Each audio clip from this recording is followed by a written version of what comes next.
recruitment, and that, in other words, that as you said, the Germans were organized kind of geographically by kind of a province. So it's not small enough so that if a people took a lot of casualties, that a whole village would be dead. It was to train people and send them to the front. When casualties occurred at the front, they would come back to the center, and as they would recover, they would train new troops, and then they would lead them back to the front. Right? So this created a unique type of psychological bonding in the Wehrmacht that was not duplicated in any other place. Now, the Japanese were an exception because of the overpowering nature of their ideology. Yeah, it was the Japanese were quite amazing, whole large units committing suicide together. I mean, it was kind of psychotic, but that's the way they were. The Germans, it was a nasty totalitarian system, but they were remarkably good at building a great army. I seem to remember Martin Krebel said the Wehrmacht was the best army ever. They lost because of industrial incapacity. They had this huge inheritance of the Prussian general staff, and the Prussian general staff were really intellectual innovators. So one of their biggest things was they came up with this thing called mission orders. So instead of a higher headquarters telling their subsidiary units, go here, do this, do that, they would instead say, you have the following mission. And then it was up to the group, the unit, to figure out how to execute the mission as was best suited to the terrain on the spot. That is true. They were encouraged to take initiative. So, in quite the opposite of the image of these robotic Nazi soldiers following orders, they were trained exactly the opposite way, to take initiative when they were not. My grandfathers had a pretty good position. But my parents, they also went through a very hard time in terms of some level of starvation, not extreme. Some level of what? Starvation. Oh. It was like the food, you couldn't buy the food. The food was a card system. That people, there was no money. You couldn't do much with money, because they were losing value. So there was a system that if you work, you receive a certain amount of cards, credits, whatever you call it, to obtain the food, and it's a limited amount. And if only one person works, it's usually not enough for the whole family. So it was very, very hard time. Yeah, let me. I remember my mother. She was married to a sailor who was in the Pacific, and I will say for Americans that if you weren't directly exposed to violence, and you were working in a weapons factory, as my mother did, and you were young, it was like a 4-year party. The nervous tension was very high, that encouraged hysteria. There was tons of drinking. It was just a lot of fun for young people, and it's just conditions in the U.S. were so soft by comparison. Yeah, I think that up through Stalingrad, it was like that in Germany as well. There was euphoria after the conquest of France and so forth, and everybody, was saying, okay, this is pretty good. And then the idea was to kind of shield the civilian society from what was going on, whereas the socialist ideology was to involve all of society immediately, everybody. It's very interesting to compare and contrast.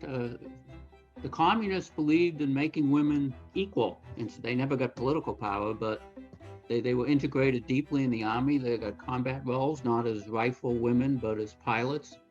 And they worked in the factories. Hitler was a very conservative gentleman. He did not mobilize women. He needed slave labor from the conquered territories. It was the only power that didn't put women in the factories to replace the men, even in total war. Just think of the fact that, as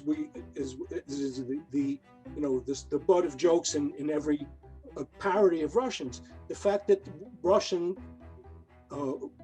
party members would address each other as comrade, right? Comrade is the general to the private, comrade general, comrade private.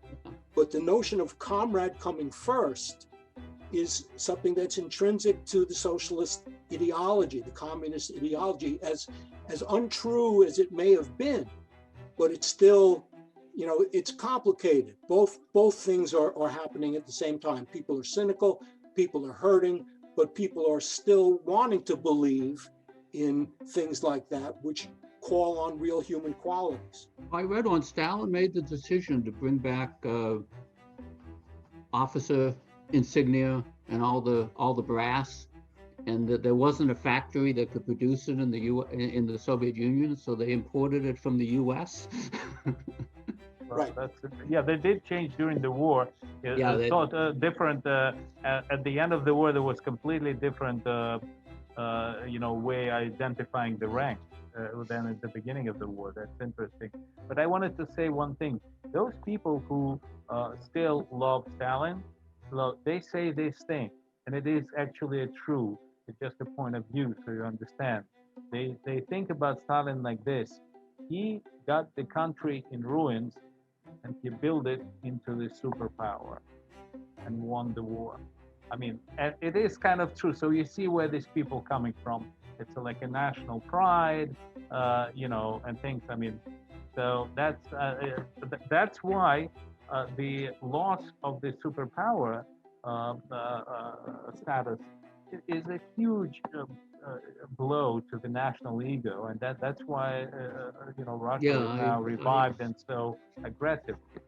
No, it's very sad. The Soviet Union did beat the best army in history. It's very sad indeed that it turned out the way it did.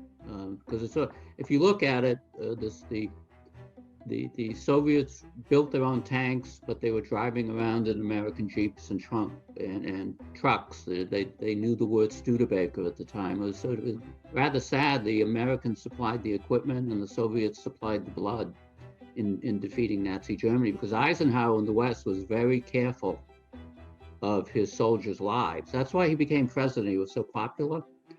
My father worshipped Eisenhower, even though Eisenhower was a Republican and I come from a deeply Democratic family.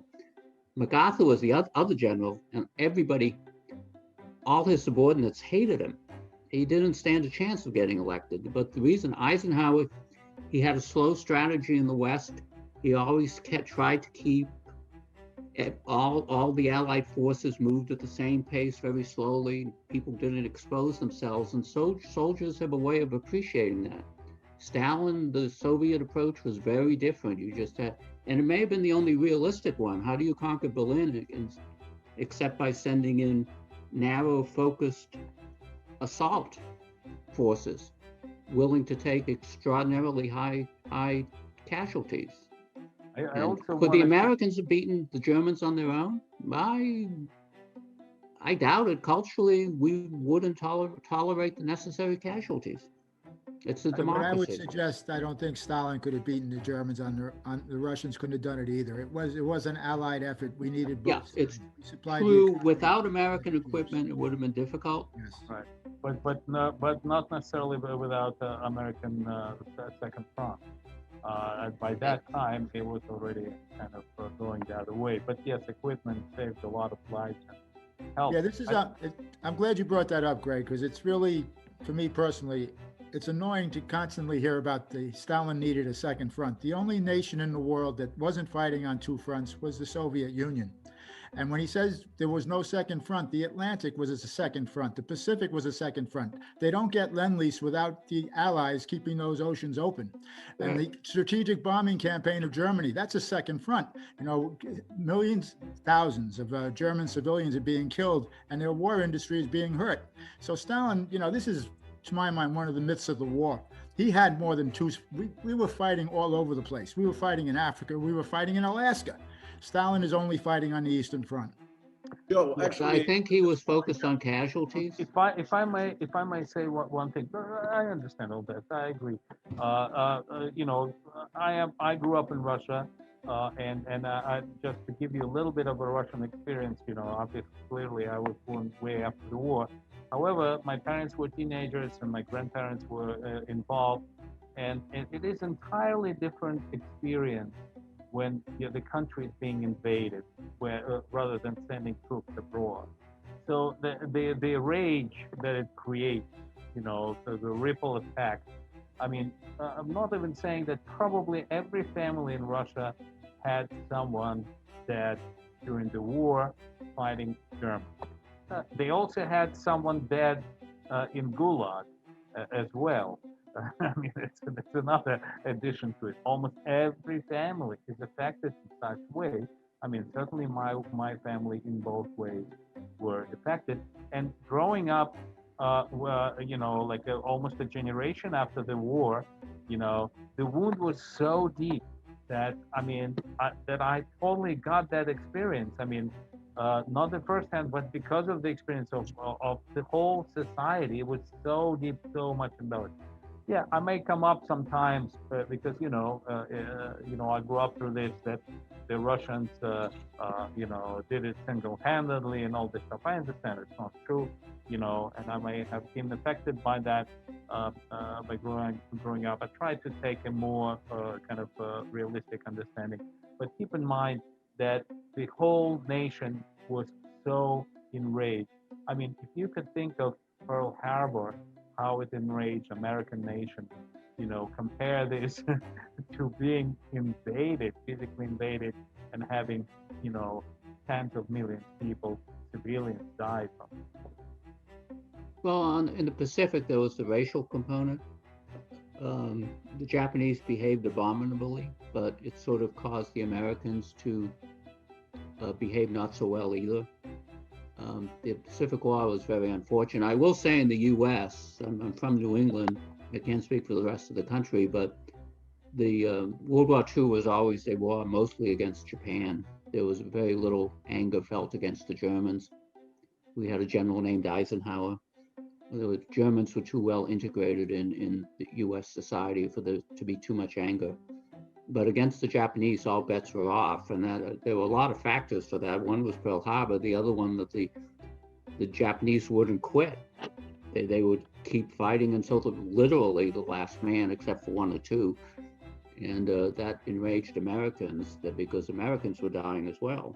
Which that has a lot to do with the atom bomb being dropped with the two of them, because there was a picture published in every newspaper in the country of a Japanese officer beheading an American POW in the week before Hiroshima, and that sort of thing annoys people. So it's World War II was the most uncivilized war. I mean, it's funny how the earlier wars, the violence is softened because the weapons are more primitive, and 30 Years' War was really unpleasant, but the 20th century wars come across as so much worse in some way. But yeah, it's tough when you make those, and I know you're not really making a comparison, but any war fought seriously is going to be extremely violent. We don't even talk about the Taiping Rebellion, which took place in China. Yeah. At the same time as we're fighting our civil war. In our civil war, we lost 700,000 people. We consider that monstrous. 20 million Chinese died in the 1860s. They didn't have nuclear weapons. They didn't have bombs. They're just slaughtered. I mean, wars are always bad. One of the nations that we consider great, or civilizations we consider great, is Rome. And Rome was beastly in its early days. I mean, they were just wiping out populations. If they didn't like the city, that city would disappear. The Mongols would do the same thing. Both specifically the Romans, they're thought highly of. Roman civilization is usually considered one of the great civilizations of the world, as it should be. And the Mongols, for whatever reason, they've become more popular recently. There's all sorts of books being written about how the Mongols basically spread civilization throughout the world after they slaughtered everybody who got in their way. So, wars are always like that. Specifically World War II, there's no nation that's clean. We don't come close to what the Germans and the Nazis did. The Germans and the Japanese did. But boy, you look at some of the things that were done by Americans, they're not good. We were slaughtering people too, just not on that level. And if you look at the strategic bombing campaign, 67, I think, I might have that number wrong, but at least 60 cities in Japan were incinerated. Basically incinerated. That's a war crime. What we did before the war, we signed this protocol or whatever, saying that unrestricted submarine warfare was bad. How did we beat Japan? Unrestricted submarine warfare. We did it all the time. That island was starving. Hiroshima could be considered a positive thing because it prevented the Japanese from just starving themselves to death because they had no food. So. Well, I think I would just respond, yes, there's an order of magnitude difference between what the Americans sunk to and what the Japanese sunk to. But when you think about what an invasion of Japan would have been like, I agree. They would have mobilized the entire population, and they were calculating, it was Operation Olympic, I think. They were calculating 250,000 American deaths and millions of Japanese deaths. No, I'm all for having dropped the nuclear weapon. I'm just saying every nation in that war behaved badly.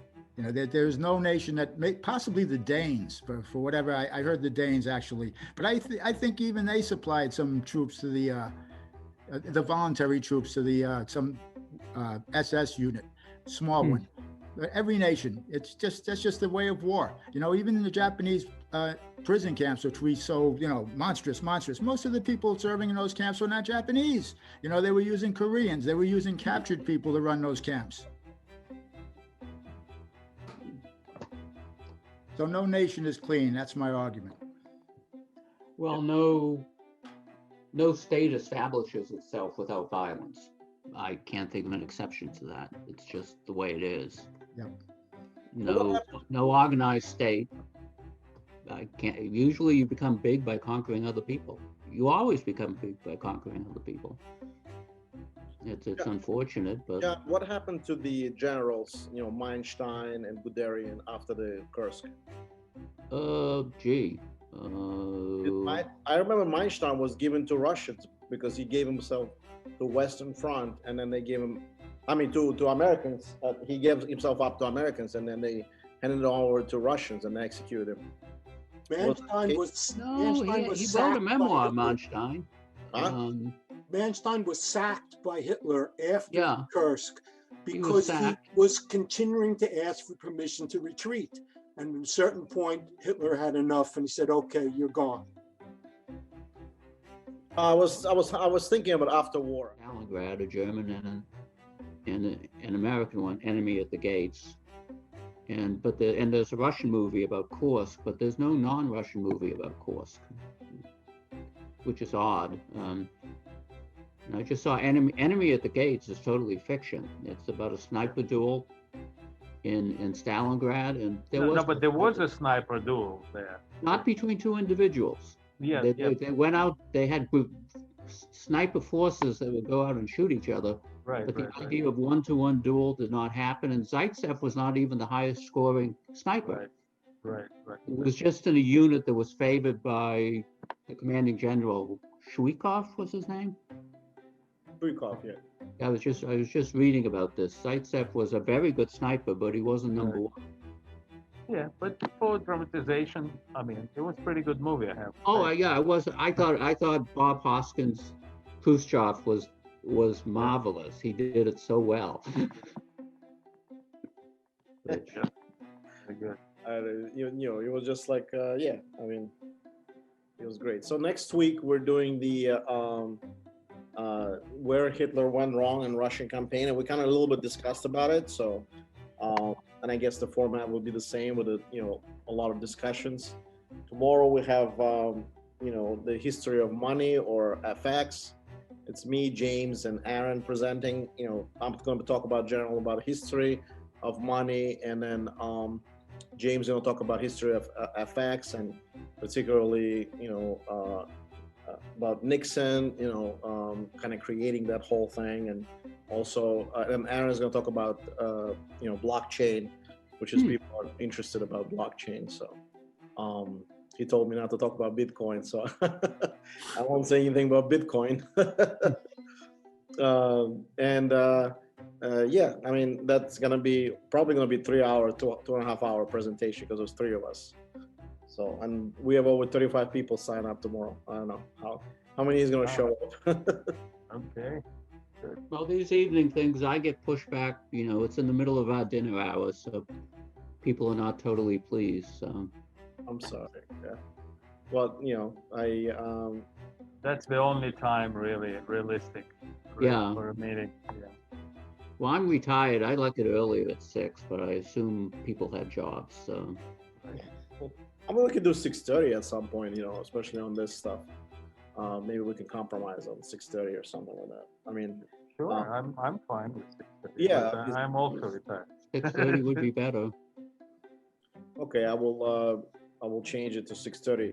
Except the one on the 16th, which is going to be Jonathan is going to talk about the King John, Yeah. brother of Richard the Lionheart, and I Paul. want to see that guy rehabilitated. I mean, he deserves better than John history. Lackland.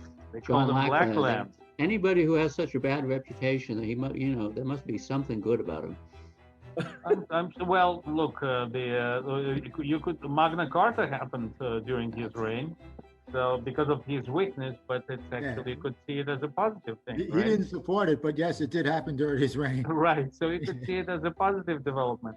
But then also Richard, he lost all the English lands in France. I mean, like. But his brother Richard Yeah. hardly spent any time in England at all. Right. It's an open question whether he even spoke English, and he's the great English hero. I mean, I never understood it. Well, he did. He was a French king. Romantic. Hey, listen, English always, had that eye on the French crown, so it always was the case. So that's why He was a Was he great very general. popular before Sir Walter Scott? That's a good question. That's very interesting. I would think so. He was during the Crusades. I mean, he was Yes, Pretty- but as pretty they good say, he was general. not, I he mean- was not very, he had almost no connection to Britain in his actual life. Yeah, it's right. true. He was I always remember- fighting the wars. He was I remember- fighting wars, and then he was held hostage. Richard was a person that horrified Arabs. I mean, generations of Arab children would be told if they didn't behave, he'd give them to Ricky Melech, Ricky the King, which he did have charisma. Absolutely. And it affected both sides. The Arabs were very impressed with him. as opposed to Barbarossa, who just basically, drowned somewhere before reaching the Holy Land. Frederick Hohenstaufen, Yeah, the one who knew Arabic and the was one who knew Arabic, Right, the one right. who was excommunicated, the one who Yeah. negotiated successfully with that's the a good Arabs. idea. and Yeah, gathered actually he his grew up in Sicily, right? Yes, in Sicily and in that's what- southern Italy. He did Yeah, speak yeah. Arabic well. And he wrote a book on Yes. falconry Yes. and was this tremendous. I'm not pointing fingers, but I mean, Jonathan's probably gonna do somewhere on Crusades something too. We only did Teutonic Knights, but Yeah, but there's plenty of others. yeah, we can put this along, but we're also still going through our main line. We're still in Greeks, and then we'll go to Romans. That's another strip. And we haven't touched Egypt yet, which we're not gonna touch probably until 2022 anyway. All right, Egypt is like its own story, and we could address it at some point separate, I think. All right. Well, Akhenaten would be a great topic. I mean, the monotheistic Sure. pharaoh. Yeah. If anybody wants to do like an presentation on any kind of anything, out of Exactly. all right. Thank you. Okay. Take care. Good night. Thanks, everybody. Likewise. Yeah. Good night. Operational planning. Stalin never did anything like that, No, he was. right? So Hitler would be standing there with the map and ordering the army groups around. Who found some aerial photographs of the Kursk of the I forget the Prokhorov. Das Reich out of the line to send them to Italy, and it becomes obvious, what a crazy gamble this was. He couldn't even get through.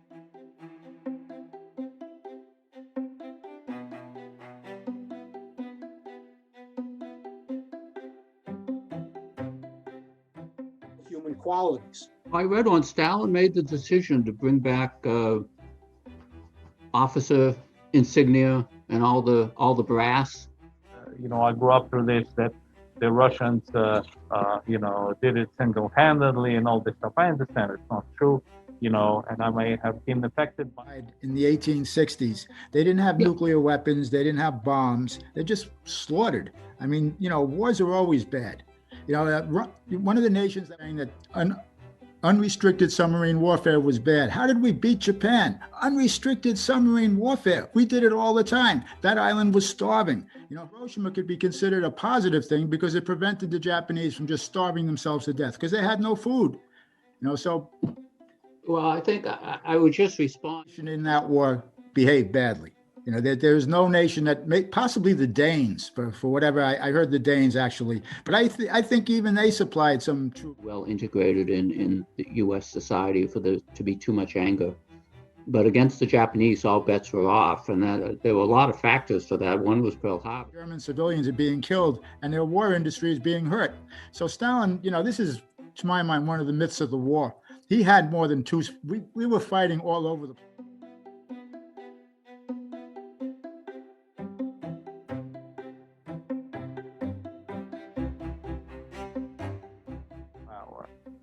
And won the war. I mean, and it is kind of true. So you see where these people coming from. It's like a national pride, and possible. And they would have had a decent chance to carry it off before these belts of defense were built in such great force and depth.